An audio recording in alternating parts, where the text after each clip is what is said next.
Hey guys, so we have our Canon PIXMA all-in-one printer. This is here the TR7000 series, and in this video we want to explain to you how to replace the ink cartridges of one of these printers. So the process is relatively easy and it works the same way for all variants of this printer.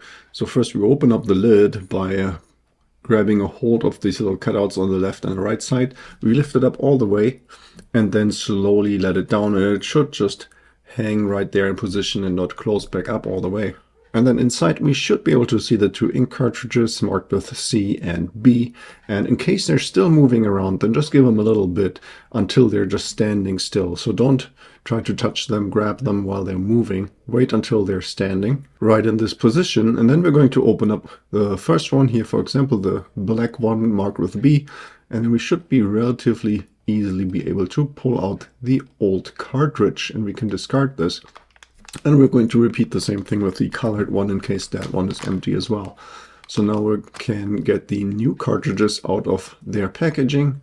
So we're going to lift this out here and then make sure not to touch any of these contacts here on the back side. And then also when you peel off here this protective tape, make sure that you don't get any ink that's like left on this tape here. There may be some ink. Make sure you don't get this on your clothes. So discard this piece of plastic right away.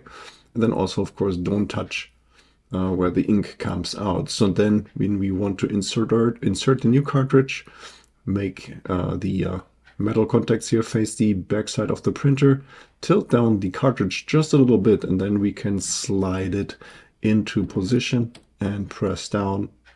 So this should be relatively easy. You may have to wiggle it around a little bit and then close the lid until you hear the clicking sound. And then of course we're going to repeat the same thing here with the black cartridge as well. Same thing here. We're going to tilt this down a little bit and then we're just going to slide it in. And in case it doesn't want to go in right away, just wiggle it a little bit and then it should be okay. Eventually it will slide right in. Okay, so then also close the lid here, and now we are already done with the replacement. So now we're going to lift up the lid all the way again, and then we should be able to close it all the way down. And then the printer is going to ask us if we want to perform an alignment, and I do suggest to do this. So either you can select a yes or no. In this case I'm going to select yes because I want to do the alignment. It's going to take up or use up about 2 sheets of paper, so make sure you have that in the paper tray, and then it's going to take about 5 minutes that the calibration takes, and you should just leave the printer do its thing. Like, don't try to take the paper away from the printer as it's using it and spitting it out and sucking it back in. So just let it do its thing until it says it's completed. Okay, so that was already for this video. Hope you found the information helpful. If you have any more questions or comments, then please leave a message below.